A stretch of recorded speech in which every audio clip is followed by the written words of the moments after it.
રાજકોટમાં રાજસમઢિયાળા ગામેથી દવાનો જથ્થો મળી આવ્યો છે। ગામની સીમમાં પ્રાઇવેટ મેડિકલ સ્ટોરનો જથ્થો મળ્યો। રાજસમઢિયાળા ગામની સીમમાંથી દવાનો જથ્થો મળી આવ્યો। નિયમ મુજબ એક્સપાયર થયેલ દવાનો નાશ કરવો પડે છે, પરંતુ અહીંયા તો ફેંકી દેવામાં આવી।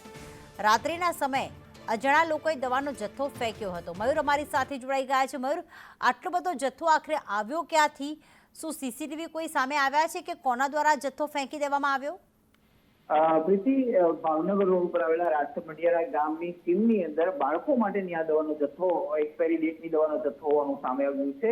હજુ સુધી સીસીટીવી કે પછી દવાનો જથ્થો કોણ ફેંકી ગયું છે તે સામે નથી આવ્યું, પરંતુ આ મામલે ગ્રામજનો છે તેમને આરોગ્ય વિભાગને જાણ કરી છે। મોટા પ્રમાણની અંદર એક્સપાયર થયેલી દવાની જે બોટલો છે, ખાસ કરીને સિરપ સહિતની, એનો જથ્થો કેટલાક લોકો અહીંયા ફેંકી ગયા હતા। આ જથ્થો વહેલી સવારના જ જોવામાં આવતા તેની જાણ સરપંચને કરવામાં આવી હતી અને ત્યારબાદ આરોગ્ય વિભાગને આ મામલે જાણ કરવામાં આવી છે। ગામની અંદર ચોક્કસ સીસીટીવી છે, પરંતુ જે જગ્યાએ દવાનો જથ્થો ફેંકાયો છે ત્યાં સીસીટીવી નથી, પરંતુ આસપાસના વિસ્તારની અંદર કોઈની હિલચાલ અથવા તો આ દવો ફેંકનાર કોઈ વ્યક્તિ જોવા મળે એ માટે હાલ કવાયત હાથ ધરવામાં આવી રહી છે। બિલકુલ, આભાર તમામ વિગતો માટે મયુર।